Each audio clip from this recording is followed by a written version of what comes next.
The gunshot echoed across the empty street as Beatrice Sullivan stared at the smoking revolver in her trembling hand, knowing her life in Cottonwood Springs would never be the same. The weight of what she'd done leaving Thomas Sullivan's house in the dead of night with nothing but a small valise felt heavier than the pistol she'd fired in self-defense when he'd come charging after her. She hadn't aimed to kill, just to scare. But the bullet had grazed his shoulder, and the look of pure hatred in his eyes told her there was no going back. Cottonwood Springs, Colorado, 1878, a place where a woman's worth was measured by her husband's standing and her ability to keep a tidy home. For 3 years, Beatrice had tried to be the perfect wife to Thomas Sullivan, the town's bank manager, a man respected by all who didn't know what happened behind the closed doors of their handsome 2-story home on Cherry Street. "You ungrateful whore," he had snarled at her that night, his hand connecting with her cheek for what she'd silently vowed would be the last time. "After everything I've given you." What he'd given her were bruises she hid beneath high collars and long sleeves, even in the scorching summer heat. What he'd given her was fear that churned in her stomach every time she heard his boots on the porch steps. What he'd given her was shame that burned hot when neighbors looked at her with pity in their eyes, though they said nothing as she limped to the general store. Now, 2 days after she'd fled, Beatrice sat in the back of a jolting stagecoach headed west, her face half hidden by a veil attached to a modest bonnet. Her ribs ached where Thomas had kicked her, and her lip was still swollen, but the bruises on her soul ran deeper than any physical wound. "Where you headed, miss?" A woman with kind eyes and a sleeping infant cradled in her arms asked from the seat across from her. "Silverdale," Beatrice replied, naming a town she'd only heard of in passing. She had no real plan beyond getting as far from Thomas as possible. "Family there?" "No, madam. Just a new start." The woman nodded, asking no more questions. In these parts, people respected the privacy of others, understanding that many came west to outrun something, be it the law, creditors, or memories too painful to face. The journey to Silverdale took 3 more days, each mile putting distance between Beatrice and her old life, but doing little to ease the knot of anxiety in her chest. What would she do? How would she survive? A woman alone in the West faced scrutiny and suspicion at every turn. Silverdale emerged from the dusty horizon like a mirage, a collection of wooden structures, some 2 stories high, clustered around a main street with boardwalks on either side. It was larger than Cottonwood Springs, which gave Beatrice hope that she might blend in, become invisible among the bustle. The stagecoach rolled to a stop outside the Silver Dollar Hotel, and Beatrice stepped down onto the hard-packed dirt, her legs stiff from the journey. The air smelled of dust, horse dung, and something cooking that made her stomach growl. She'd barely eaten since leaving home. "You need a hand with that bag, madam?" the stagecoach driver, an older man with a weathered face, asked. "No, thank you. I can manage." The valise wasn't heavy. It held only a change of clothes, her mother's silver hairbrush, and $47 wrapped in a handkerchief, money she'd squirreled away over the years from selling eggs and preserves. Beatrice made her way to the hotel, aware of eyes watching her. A woman arriving alone was always a curiosity. The hotel clerk, a thin man with spectacles perched on his nose, looked up as she approached the desk. "Room for 1, please," she said, trying to project confidence she didn't feel. "Name?" he asked, dipping his pen in ink. She hesitated. Beatrice West. Using her mother's maiden name felt strange on her tongue, but necessary. "That'll be 50 cents a night, includes breakfast." "How long will you be staying with us, Mrs. West?" "Miss," she corrected automatically, then realized her error. A married woman traveling alone raised questions. A spinster or widow attracted less attention. "That is Mrs. West. My husband passed." The lie came easier than she expected. "My condolences, madam." "How long will you be with us?" "I'm not certain. A few days, perhaps." He nodded, handing her a key. Room 4, top of the stairs. The room was small but clean, a narrow bed with a lumpy mattress, a washstand with a cracked mirror above it, and a window overlooking the main street. Beatrice set down her valise and sank onto the bed, the reality of her situation hitting her like a physical blow. She was alone, nearly penniless, in a strange town, with no skills beyond those of a housewife. She had to find work, and quickly. The $47 wouldn't last long, not with hotel rooms and meals to pay for. But what could she do? She could cook and clean, mend and sew, but so could most women in these parts. For 3 days, Beatrice ventured out cautiously, inquiring at shops and businesses about positions. The responses were uniformly polite but negative, often accompanied by curious glances at her fading bruises. On the 4th day, as her funds dwindled and desperation mounted, she spotted a sign in the window of the Silver Spur Saloon. Waitress wanted. Beatrice had never set foot in a saloon. Respectable women didn't. But hunger and fear were powerful motivators. Squaring her shoulders, she pushed through the batwing doors into the dimly lit interior, the smell of whiskey and tobacco smoke hitting her like a wall. A few early patrons turned to look at her, surprise evident on their faces. Behind the long bar, a man with an impressive mustache paused in wiping a glass. "We don't usually see ladies in here this time of day," he said, his tone neither welcoming nor hostile. "Can I help you?" "I saw your sign," Beatrice said, stepping forward. "About needing a waitress." The bartender raised an eyebrow. "You don't look the type." "I'm a hard worker, and I learn quickly." She met his gaze steadily, though her heart pounded so loudly she was sure he could hear it. He studied her for a long moment, then shrugged. "Pays $2 a week plus whatever tips you earn. Hours are noon till midnight, 6 days a week. You start at the bottom, clearing tables and washing glasses. If you prove yourself, you move up to serving. My name's Charlie. What's yours?" "Beatrice Sullivan West." "Beatrice West. Well, Mrs. West, Miss," she corrected, realizing she'd made yet another error. "I'm a widow." Charlie nodded, not looking entirely convinced. "You can start tomorrow. Wear something practical. Nothing fancy that can't handle spills." Relief flooded through her. "Thank you. I'll be here at noon." That night, Beatrice barely slept, anxiety about her new position keeping her mind racing. Working in a saloon, what would people think? But she had no choice, not if she wanted to eat and have a roof over her head.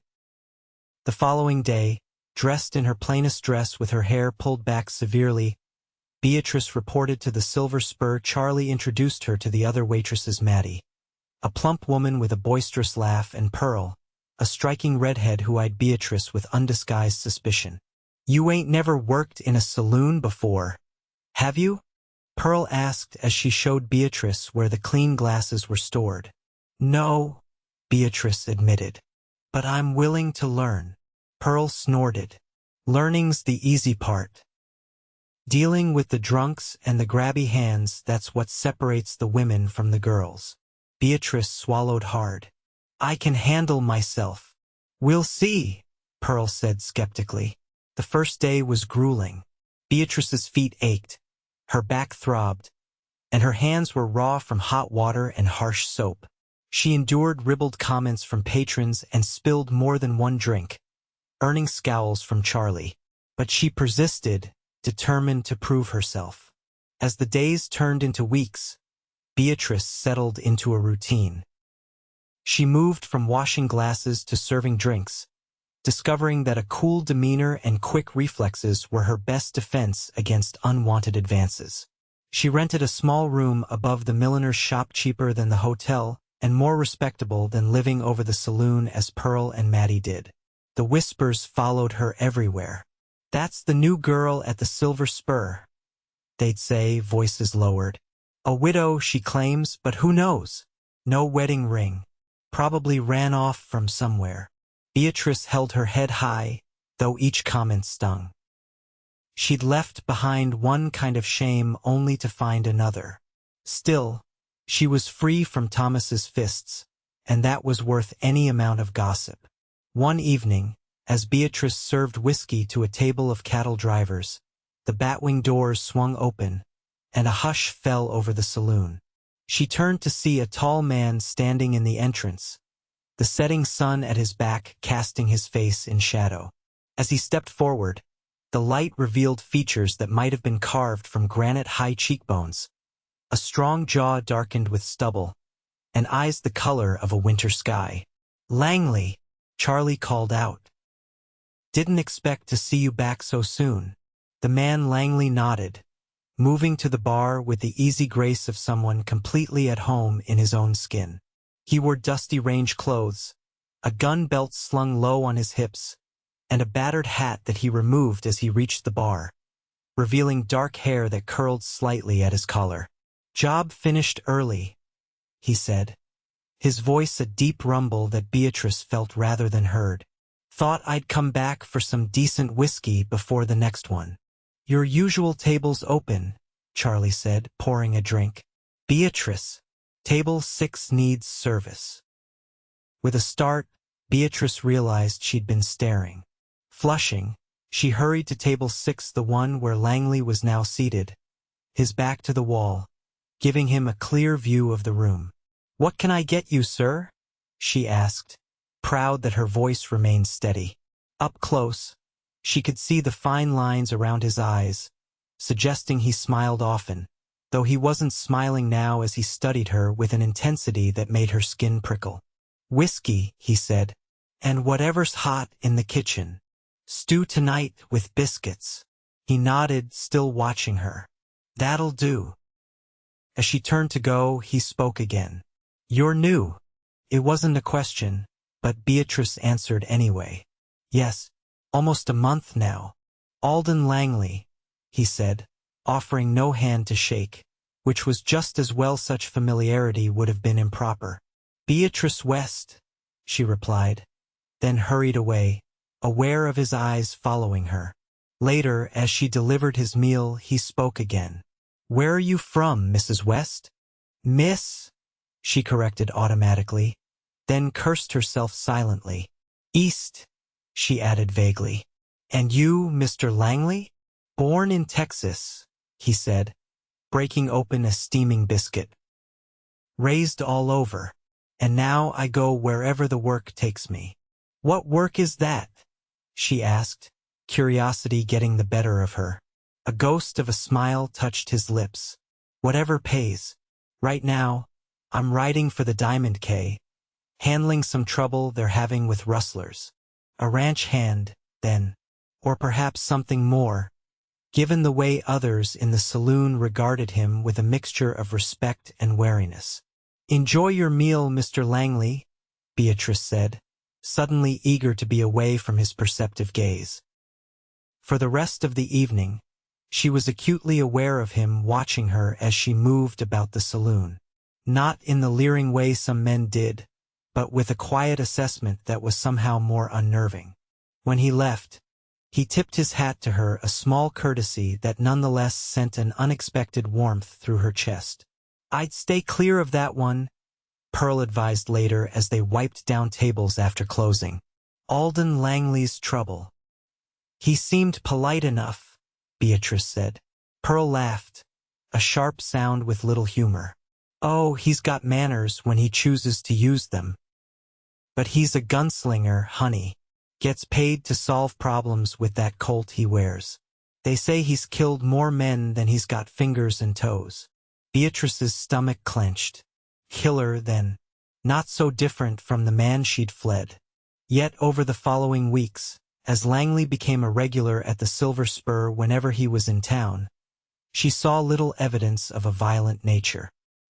He drank moderately, spoke little, and treated her with a courtesy that stood in stark contrast to the behavior of many patrons. She found herself looking forward to his visits, though she'd never have admitted it. It was on a quiet Tuesday afternoon, as Beatrice carried a tray of clean glasses from the back room, that her carefully constructed new life began to unravel. She heard the saloon doors open, followed by an abrupt silence that made her skin crawl even before she heard the voice that haunted her nightmares. "I'm looking for my wife," Thomas Sullivan said, his tone pleasant but with an underlying steel that Beatrice knew too well. Beatrice Sullivan. Dark hair, green eyes. Been missing from home for near 2 months now.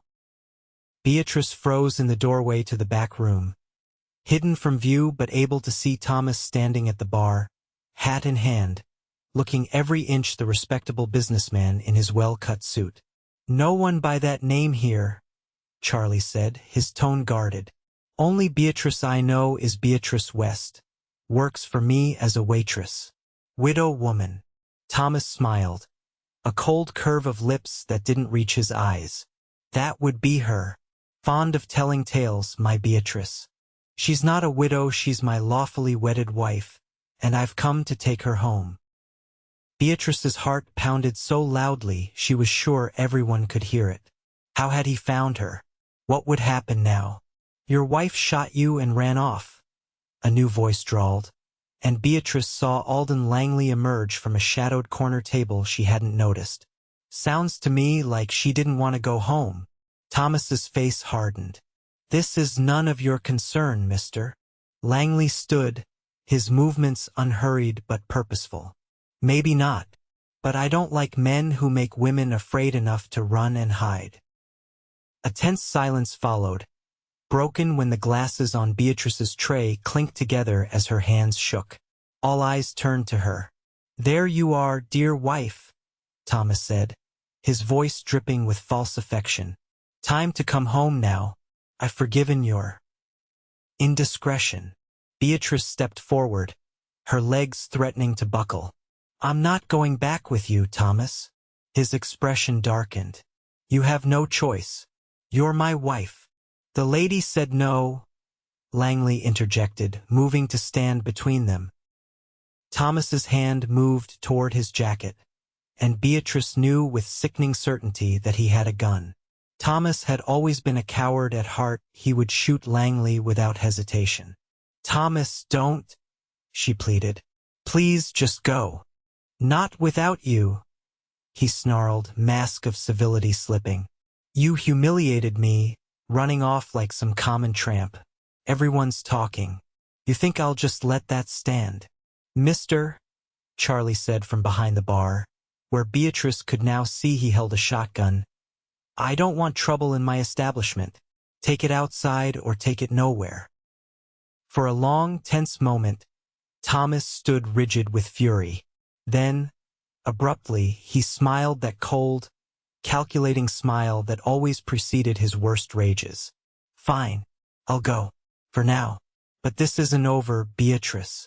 A wife belongs with her husband. The law's on my side." He turned and strode out, leaving a silence heavy with unasked questions. "That your husband?" Charlie asked finally. Beatrice nodded, unable to speak past the lump in her throat. "The one who gave you those bruises you had when you first came here?" Another nod. Charlie sighed. "You'd better sit down, girl. Seems we need to talk." That night, Beatrice poured out the whole sorry tale to Charlie, Pearl, and Alden Langley, who'd remained after the others left, seemingly appointing himself her protector. She told them about the 3 years of escalating abuse, how she'd endured until the night Thomas had threatened to kill her if she ever tried to leave him, and how she'd finally found the courage to flee. "He'll be back," Pearl said when Beatrice finished. "Men like that don't just give up. You need to move on," Charlie advised. "He knows you're here now. It ain't safe." Tears welled in Beatrice's eyes. "Where would I go? I have nowhere." "I'm riding out to the Diamond K tomorrow," Langley said suddenly. "Old man Kincaid's wife is looking for help with the house. It's remote 20 miles from town. Your husband wouldn't think to look for you there." Beatrice looked at him, startled by the offer. "Why would you help me? You don't even know me." Langley's eyes, usually so guarded, softened slightly. "Let's just say I understand what it's like to need a fresh start." And so, at dawn the next day, Beatrice found herself on a horse beside Alden Langley, riding away from Silverdale and the life she'd built there. The few possessions she'd accumulated fit easily into a single saddlebag. Her heart was heavy with the knowledge that she was running again, but also lightened by the presence of the silent man beside her. "Thank you," she said as they crested a hill, looking back at the town growing smaller in the distance. "You didn't have to do this." "No," he agreed. "I didn't." He offered no further explanation, and Beatrice didn't press. There was something comforting in his taciturn nature, no demands, no expectations, just quiet competence and an unexpected kindness.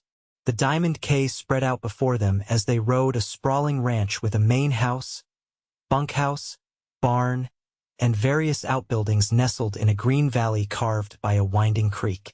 Cattle dotted the surrounding hills, and in the distance, Beatrice could see riders moving among them. "It's beautiful," she breathed. Langley nodded. "Kincaid's built something good here. Started with nothing 40 years ago." As they approached the main house, a substantial two-story structure with a wide porch, an older woman emerged, wiping her hands on an apron. Her iron-gray hair was pulled back in a severe bun, but her face broke into a warm smile when she saw Langley. "Alden, back so soon? Did you find those rustlers?" "Yes, madam," Langley replied, dismounting and helping Beatrice down with a steadying hand at her waist. "Problems taken care of. Mrs. Kincaid, this is Miss Beatrice West. She's looking for work, and I recalled you saying you needed help with the house." Mrs. Kincaid's shrewd eyes took in Beatrice's travel-worn appearance and the nervous way she clasped her hands. "Well, I can always use another pair of hands. Can you cook, girl?" "Yes, madam," Beatrice replied. "And clean and sew." "Good." The last girl couldn't boil water without burning it. She turned to Langley. "Joseph wants to see you. He's in the study." Langley nodded, touching the brim of his hat. "I'll leave you ladies to get acquainted, then." As he strode toward the house, Mrs. Kincaid Emmeline, she insisted Beatrice call her, led her to a small but tidy cabin behind the main house. "This was my son's place before he got married and moved to his own spread," she explained, opening the door. "It's yours if you want the job. $5 a week, room and board included. You'll help with cooking, cleaning, laundry, whatever needs doing." Beatrice looked around the cabin, a single room with a bed, table, chairs, and a small stove. It was more than she dared hope for. "Thank you. It's perfect." Emmeline's expression softened. "Alden didn't say much about why you needed to leave town in such a hurry, but he didn't have to. I recognized that look in your eyes. My sister had it years ago, before she finally got away from her no-good husband." She patted Beatrice's arm. "You're safe here, child. Joseph doesn't tolerate trouble on his land, and none of our hands would dare cross him." For the first time since fleeing Cottonwood Springs, Beatrice felt the knot of fear in her chest begin to loosen. Perhaps here, miles from anywhere, she could finally stop running. Life at the Diamond K settled quickly into a routine. Beatrice rose before dawn to help Emmeline prepare breakfast for Joseph Kincaid and the dozen ranch hands who lived in the bunkhouse. Mornings were spent cleaning the main house, afternoons devoted to whatever task needed attention: mending, preserving, baking. It was hard work, but satisfying, and Emmeline proved to be a kind employer who treated Beatrice more like a daughter than a servant. Joseph Kincaid, a bear of a man with a booming voice and bushy white beard, was equally welcoming, though he spent most of his time out on the range with his men. "Any friend of Langley's is welcome here," he'd said gruffly when Emmeline introduced them. "That man saved my ranch and probably my life. I don't forget such things." Alden Langley himself was an enigma. He came and went from the ranch, sometimes disappearing for days or weeks on errands Beatrice wasn't privy to. When he was present, he kept mostly to himself, taking meals with the Kincaids but saying little. Yet she often caught him watching her with that same intense gaze that made her pulse quicken. One evening, nearly a month after her arrival at the Diamond K, Beatrice was hanging laundry behind her cabin when she sensed rather than heard someone approach. Turning, she found Langley standing a respectful distance away, hat in hand. "Mr. Langley," she said, surprised. "Is something wrong?" "No," he replied. "And I've told you before, it's Alden. Mr. Langley was my father, and he was no one worth remembering." Beatrice nodded, uncertain how to respond to the bitterness in his tone. "Alden, then. Did you need something?" He shifted, and she realized with astonishment that he was nervous. "I'm riding into town tomorrow. Thought you might want to come along. Get some things you need." Her heart skipped. "Is that safe? What if Thomas is still there? I checked last time I was in." He left after a few days gone back east, according to Charlie. "But if you're worried, we don't have to go." The thought of returning to Silverdale made her stomach clench. But she was running low on thread and had been hoping to purchase fabric for a new dress. And if Thomas was truly gone? "I'd like that," she said finally. "Thank you." The next morning dawned clear and crisp, autumn painting the hills in golds and reds. Beatrice dressed with care in her best dress, a modest navy blue that Emmeline had helped her alter to fit better, and tied her hair back with a ribbon. Alden was waiting by the corral, 2 horses saddled and ready. He wore clean range clothes, his dark hair still damp from washing, and Beatrice felt a flutter in her chest at the sight of him. The ride to town passed pleasantly, Alden more talkative than usual as he pointed out landmarks and shared bits of local history. Beatrice found herself laughing at his dry observations, tension easing from her shoulders the longer they rode. "You have a nice laugh," he said unexpectedly after one such moment. "You should use it more often." Beatrice blushed, unused to compliments. "I haven't had much cause for laughter these past years." His expression darkened. "No, I don't suppose you have." They reached Silverdale by mid-morning, the town busy with the usual weekend commerce. Beatrice tensed as they rode down the main street, half expecting to see Thomas around every corner, but there was no sign of him. Their first stop was the general store, where Beatrice selected thread, needles, and a length of pretty calico while Alden arranged for supplies to be delivered to the ranch. The shopkeeper, a round man named Mr. Gibbs, regarded Beatrice with open curiosity. "Didn't expect to see you back, Mrs. West," he said as he wrapped her purchases. "Not after that business with your husband." Beatrice froze. "I'm not sure what you mean," Mr. Gibbs snorted. "No need to play coy. Everyone knows he came looking for you, claiming you shot him and ran off. Course, after he spent a few days drinking and ranting at the Silver Spur, folks started wondering if maybe you had good reason." "She did," Alden said, his voice low and dangerous. "And it's Miss West." Mr. Gibbs's eyes widened as he took in Alden's expression. "No offense meant, Mr. Langley. Just making conversation." Outside, Beatrice let out a shaky breath. "So everyone knows." "People talk," Alden said with a shrug. "It's what they do when they have empty lives. Doesn't mean anything." But as they moved through town, Beatrice became acutely aware of the stares and whispers that followed them. Women pulled their children closer as she passed. Men nudged each other and muttered behind their hands. It came to a head outside the milliner's shop, where Beatrice had paused to admire a display of bonnets. 2 women emerged, well-dressed in the latest Eastern fashions, and stopped short when they saw her. "Well, if it isn't the runaway wife," one said loudly enough to be heard across the street. "Abandoned her husband and now living in sin with a hired gun. How the mighty have fallen." Shame and anger warred in Beatrice's chest. Before she could respond, Alden stepped forward, his face impassive but his eyes cold. "Ladies," he said, the word dripping with contempt. You might want to consider that there are two sides to every story. Miss West left her husband because he beat her near to death. She left for the right reasons, and anyone who says different is either ignorant or cruel. I'll leave you to decide which you prefer to be. The women gasped, faces flushing, and hurried away without another word. Beatrice stared at Alden, stunned by his defense. You shouldn't have. Yes, I should, he interrupted. What he did to you was wrong. What you did was brave.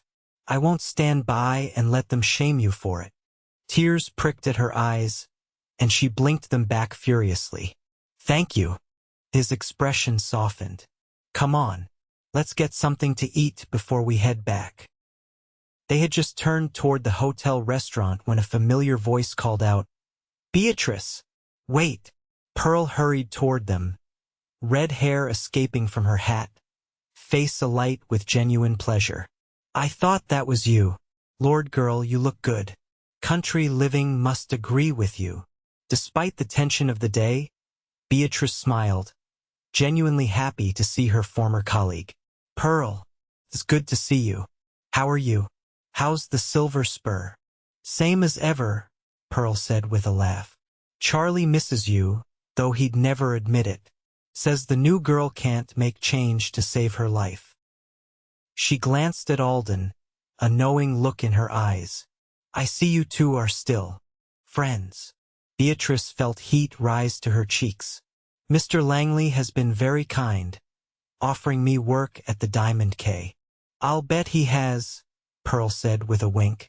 Listen, I can't stay and chat. Charlie will have my hide if I'm late for my shift, but I wanted to warn you. That husband of yours? He left town, all right, but he was back last week asking questions, showing your picture around. Said he wouldn't rest until he found you and brought you home where you belong. The happiness Beatrice had been feeling evaporated like morning dew under a hot sun. He's still looking for me? Pearl nodded grimly. Men like that don't give up easy. Just be careful, all right? She squeezed Beatrice's hand, then hurried off, leaving Beatrice shaken. We should go, Alden said, his hand gentle on her elbow. Now. The ride back to the Diamond K was silent, each lost in their own thoughts. The news that Thomas was still searching for her had rekindled all of Beatrice's fears. Would she ever be truly free of him? As if reading her thoughts, Alden spoke. He won't find you at the ranch. And if he does, he won't get near you. You can't be sure of that, Beatrice said, her voice tight. Thomas is persistent, and he has resources, money, connections. So do the Kincaids, Alden replied. And so do I. They crested the final hill before the ranch. The buildings spread out below them in the late afternoon light. Alden reined in his horse, and Beatrice did the same, curious. There's something you should know, he said, not looking at her but out across the valley. When I was 15, my father beat my mother to death. I was there. I watched it happen. I was too young, too scared to stop it. He went to prison, not for killing her, but for attacking the sheriff who came to arrest him. He paused, his profile harsh in the fading light. I swore then that I'd never stand by again while someone hurt a woman that way. So when I say your husband won't get near you, I mean it. Beatrice's breath caught. I'm so sorry about your mother. Alden shrugged, the movement stiff. It was a long time ago, but I wanted you to understand. I know what men like your husband are capable of, and I know you were right to leave. The sincerity in his voice moved her deeply. Before she could think better of it, Beatrice reached across the space between their horses and laid her hand on his arm. Thank you for telling me, and for everything you've done. He looked down at her hand, then up at her face, something shifting in his eyes. For a heartbeat, she thought he might lean closer, but then he straightened, clearing his throat. We should get back. Mrs. Kincaid will be wondering where we are. The following weeks brought a change to their relationship.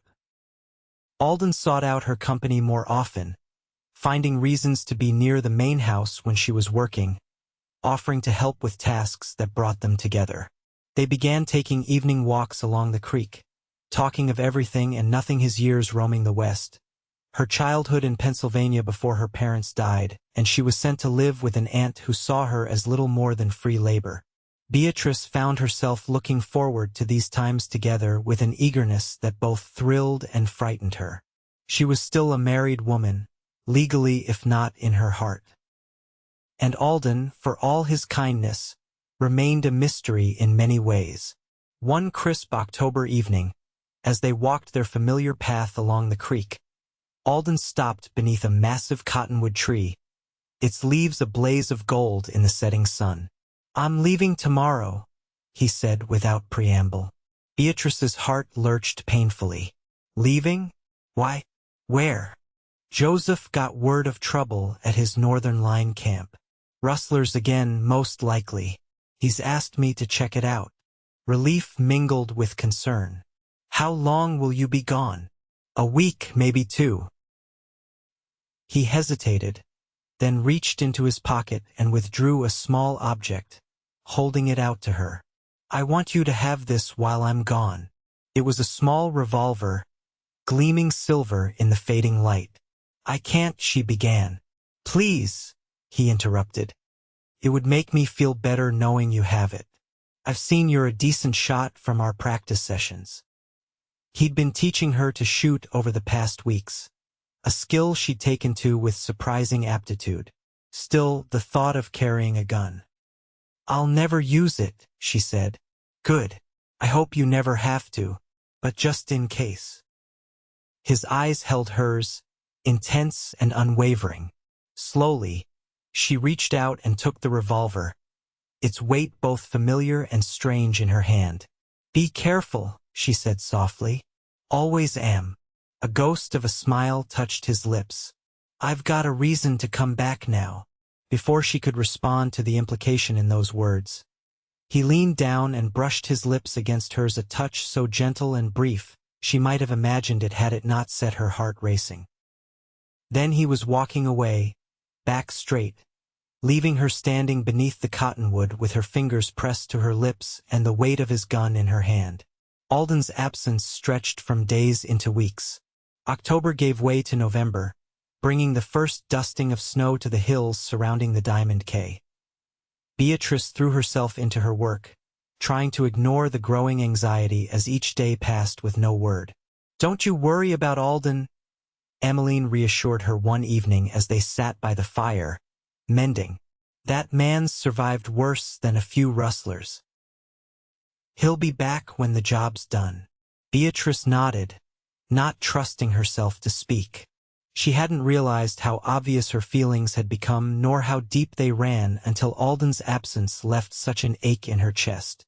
It was nearly 3 weeks after his departure, as Beatrice was returning to her cabin after supper, that she sensed something was wrong.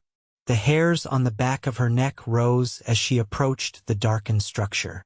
The door, which she distinctly remembered latching that morning, stood slightly ajar. Hand moving to the pocket where she kept Alden's revolver, Beatrice hesitated. Should she run back to the main house? Call for help? But what if it was just the wind, or one of the ranch hands checking on something? Steeling herself, she pushed the door open wider, peering into the gloom. A figure sat in the chair by her cold stove, features indistinct in the darkness. "Hello, Beatrice," Thomas Sullivan said, striking a match to light the lamp on her table. "Did you miss me?" Fear, cold and paralyzing, washed over her. "How did you find me?" Thomas smiled, that same cold smile that had always preceded his worst rages. "Money loosens tongues. A description here, a question there. It wasn't so difficult. You always were predictable." He gestured to the chair across from him. "Sit down, wife. We have much to discuss." Beatrice remained standing, her hands still in her pocket, fingers curled around the revolver. "There's nothing to discuss. I'm not going back with you." "Oh, but you are." Thomas said, his voice hardening. You've humiliated me long enough, running away, spreading lies about me. Did you think I'd just accept that? A man has his pride. Pride, Beatrice repeated, a new anger rising to combat her fear. Is that what you call it? You nearly killed me, Thomas. You broke my ribs, my arm. You said you'd kill me if I ever tried to leave. And yet here you are, very much alive. He stood, and Beatrice took an involuntary step back. I've been patient, Beatrice. I've given you time to come to your senses. But my patience is at an end. You're my wife. You belong at home with me. This is my home now, she said, surprised by the steadiness of her voice. Thomas's face darkened. With that gunslinger? You think I don't know about him? About your arrangement? Do you know what people are saying about you back in Cottonwood Springs? That you're no better than a whore. The word stung, but Beatrice held her ground. I don't care what they say. I'm never going back to being afraid in my own home. You don't have a choice, Thomas snarled, taking a step toward her. You're coming with me tonight, willingly or not. I've got horses waiting. By the time anyone here notices you're gone, we'll be well on our way. Beatrice pulled the revolver from her pocket, aiming it at his chest. Stop right there. Thomas laughed, the sound bitter and mocking. Put that down before you hurt yourself. You couldn't shoot me last time, and you won't now. You don't have it in you. I've changed, Beatrice said, cocking the hammer. I'm not the same woman who was too afraid to leave you for 3 years. I know now that I deserve better than a man who thinks love means ownership. Love, Thomas spat. This isn't about love. It's about what's mine. And you, dear wife, belong to me by law and by God. He lunged forward suddenly, reaching for the gun. Beatrice pulled the trigger, the report deafening in the small cabin. Thomas staggered back, clutching his shoulder, face contorted with shock and rage. You shot me, he gasped. Again. And I'll do it again if you take another step, Beatrice said, her hands surprisingly steady. The door burst open behind her, and Emmeline Kincaid rushed in, a shotgun in her hands, followed by 2 ranch hands. Beatrice, we heard a shot, she broke off, taking in the scene. Who is this? My husband, Beatrice said, not lowering the revolver. He came to take me back. Emmeline's eyes hardened. Did he now? Well, mister, you picked the wrong ranch to trespass on. The Diamond K doesn't take kindly to uninvited guests, especially ones with bad intentions. One of the ranch hands, a grizzled older man named Hayes, stepped forward. Mrs. Kincaid, Mr. Kincaid says to bring this fella to the main house. He wants a word with him. Thomas, still holding his bleeding shoulder, glared at them all. This is between me and my wife. You have no right to interfere. You gave up any rights when you hurt her, Emmeline said coldly. Hayes, Miller, escort Mr. Sullivan to the house. And don't be gentle about it. As the ranch hands moved to comply, Thomas fixed Beatrice with a look of pure hatred. This isn't over. Yes, she said quietly. It is. Later, bandaged but still defiant, Thomas sat in Joseph Kincaid's study, facing the ranch owner across his massive oak desk. Beatrice stood near the window, Emmeline beside her, while the ranch hands flanked the door. Mr. Sullivan, Joseph said, his deep voice deceptively calm. You come onto my property uninvited, threaten a woman under my protection, and then have the gall to claim some sort of right to do so. I've known many fools in my time, but you might just be the biggest. She's my wife, Thomas insisted. The law, Joseph interrupted, says a great many things. It also says that a man can defend his home and those in it from intruders. Now, I could have my boys take you out back and teach you the kind of lesson you seem to need, but I'm a civilized man. He pulled a document from his desk drawer. "This is a bill of divorce drawn up by my lawyer in town. You're going to sign it." Thomas laughed incredulously. "I'll do no such thing." Joseph shrugged, leaning back in his chair. "Then I guess you'll be staying in my root cellar until you change your mind. It's cold this time of year, and there are rats. Big ones. And, of course, there's the matter of that bullet wound. Infection sets in mighty quick without proper care." Fear flickered across Thomas's face for the first time. "You're bluffing. You can't keep me prisoner." "Can't I?" Joseph raised an eyebrow. "Who's to stop me? We're 20 miles from the nearest town, and the sheriff there is my wife's cousin. No one knows you're here except the people in this room, all of whom are loyal to me." He paused, letting the implications sink in. "Or you could sign the papers, leave my ranch, and never come near Beatrice again. Your choice." The standoff lasted several tense minutes before Thomas, jaw clenched in fury, snatched the pen Joseph offered and scrawled his signature on the document. "This isn't legal," he muttered. "Forced under duress." "Take it up with the judge," Joseph replied mildly. "I'm sure he'd be interested to hear about the circumstances that led Beatrice to flee in the first place. Domestic violence is frowned upon, even out here." And just like that, with a few strokes of a pen, the bonds that had held Beatrice for so long were broken. She felt lightheaded with disbelief as Joseph instructed Hayes and Miller to escort Thomas to the edge of Diamond K property and ensure he kept riding east. "He'll be back," Beatrice said once Thomas was gone, the enormity of what had just happened washing over her. "He's too proud to accept this." "Let him try," Joseph said grimly. "Next time we won't be so hospitable." Emmeline put an arm around Beatrice's shoulders. "It's over, child. You're free now. Free." The word echoed in Beatrice's mind as she returned to her cabin, escorted by Hayes to ensure Thomas hadn't doubled back. Free to live without fear. Free to make her own choices. Free to love. The thought brought Alden's face to her mind, and with it a fresh wave of anxiety. Where was he? Was he safe? When would he return? The answer came 3 days later, as Beatrice was hanging laundry behind her cabin. The sound of hoofbeats made her look up, her heart leaping at the sight of a lone rider approaching from the north. Even at a distance, she recognized the set of his shoulders, the way he sat his horse. Dropping the wet sheet back into the basket, she ran toward the corral, heedless of propriety or the knowing smiles of the ranch hands as she passed. Alden dismounted stiffly, fatigue evident in every line of his body. His clothes were trail-worn, his face weather-beaten and stubbled with several weeks' growth of beard. But his eyes, when they found her, lit with a warmth that made Beatrice's breath catch.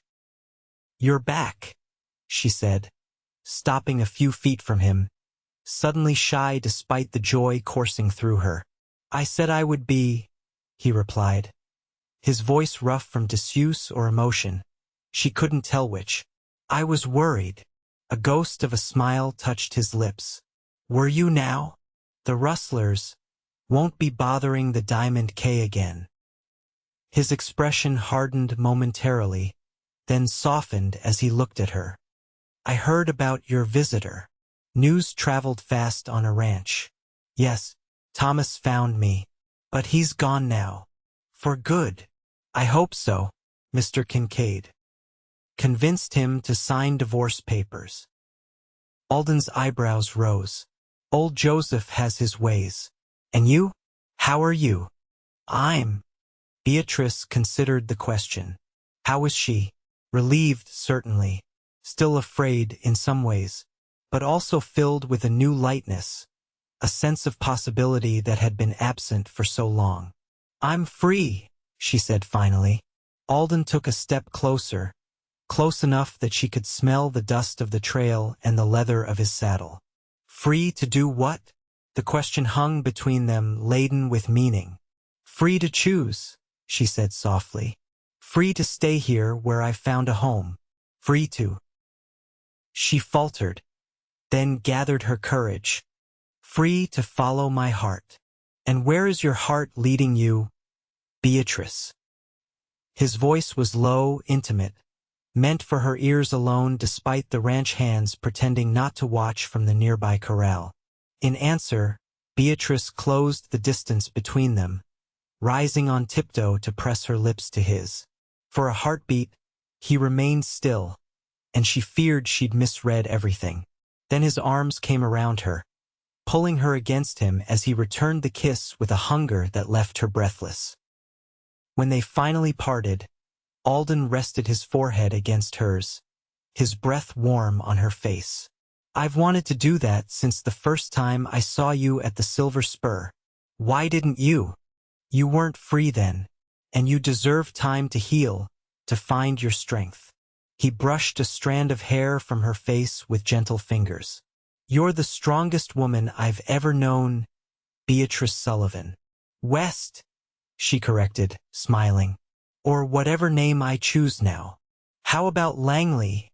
He suggested, so quietly she almost didn't hear him. Beatrice drew back slightly, searching his face. Alden Langley, are you proposing marriage to a woman who's barely divorced? A flush colored his cheeks above his beard. Not today, not tomorrow, but someday when you're ready. If you'd want a man like me. A man like you? She repeated. You mean a man who respects my choices? Who defends me without trying to own me? Who sees me as an equal? She laid a hand against his cheek. I think I could want a man exactly like you. The winter of 1878 passed in a blur of quiet contentment for Beatrice. She continued working for the Kincaids, who treated her more as family than employee. Alden, when not away on business for Joseph, courted her with a patient devotion that healed parts of her heart she hadn't realized were still broken.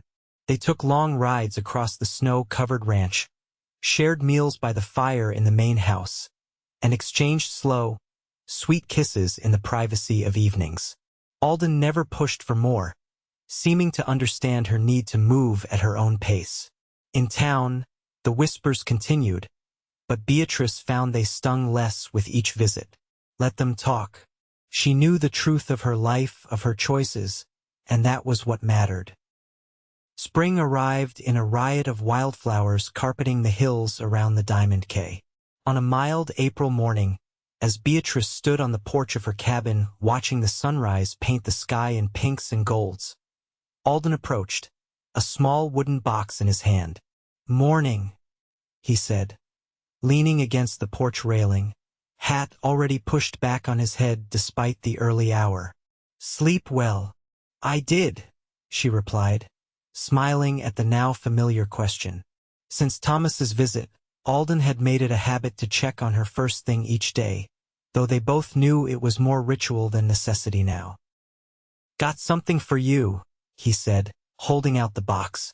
Been carrying it around for a while, waiting for the right time. Curious, Beatrice took the box and opened it. Inside, nestled on a scrap of velvet, lay a simple gold band. It was my mother's, Alden said softly.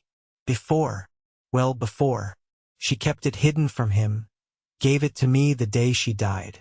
Said someday I should give it to a woman strong enough to wear it. Tears pricked at Beatrice's eyes. Alden, I'm not asking for an answer right now, he hurried on. Just wanted you to know where my intentions lie. I love you, Beatrice. Have for a long time now. If you'll have me, I'd like to make an honest woman of you, as they say. Beatrice laughed through her tears. I think I've been an honest woman all along. Just took me a while to realize it. She looked down at the ring, then back at Alden's anxious face. Yes, she said simply. Yes, I'll marry you. The relief and joy that washed over his features made her heart swell. He took the ring from the box and slid it onto her finger, then pulled her into an embrace that felt like coming home. They were married 2 weeks later in the Kincaids' front parlor, Emmeline weeping openly as Joseph gave the bride away. Pearl came from town for the occasion, bringing Charlie and a bottle of the Silver Spur's finest whiskey as a wedding gift. "Never thought I'd see the day," Pearl said, hugging Beatrice tightly after the simple ceremony. A saloon girl and a gunslinger, settling down to respectable married life. "Former saloon girl," Beatrice corrected with a laugh. "And Alden's hanging up his gun belt. Joseph's offered him a permanent position as ranch foreman." Pearl's eyebrows rose. "Will that be enough for him? For you?"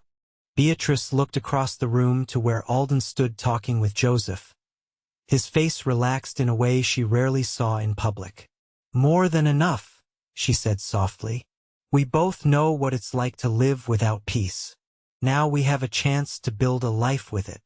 Their first home as husband and wife was the same cabin Beatrice had occupied since coming to the Diamond K. It felt different now, with Alden's belongings mingling with hers, his presence filling the small space with warmth and security she'd never known. On their wedding night, as they lay tangled in each other's arms, Alden traced the fading scars on her back, visible reminders of Thomas's cruelty, with tender fingers. "I wish I could erase what he did to you," he murmured against her hair. Beatrice shook her head. "Don't. Those scars are part of who I am, part of what brought me here, to you. I'm not ashamed of them anymore." He pulled back to look at her, eyes serious in the lamplight. "You're the bravest person I know, Beatrice Langley." The name, her new name, chosen freely this time, filled her with quiet joy. "I don't feel brave. I just did what I had to do to survive. That's what bravery is," he said, pulling her closer. "Doing what needs doing, even when you're afraid." As summer turned to fall, and then to winter again, Beatrice discovered that life could be gentle in ways she'd never imagined. Alden was a patient husband, quick to listen and slow to anger. They had disagreements. Of course, she thought he took too many risks with the more dangerous cattle. He worried she worked too hard helping Emmeline, but they learned to resolve them with words rather than silence or rage.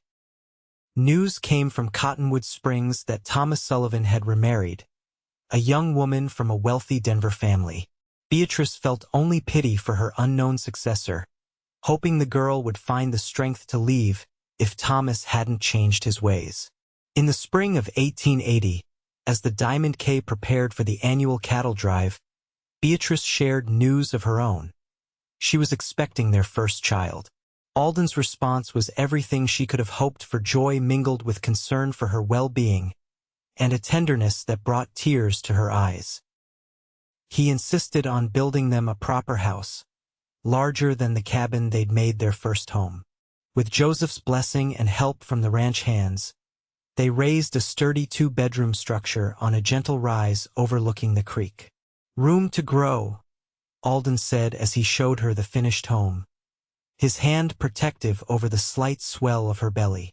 "For however many little Langleys come along." "However many?" Beatrice laughed. "Let's start with this one and see how we fare."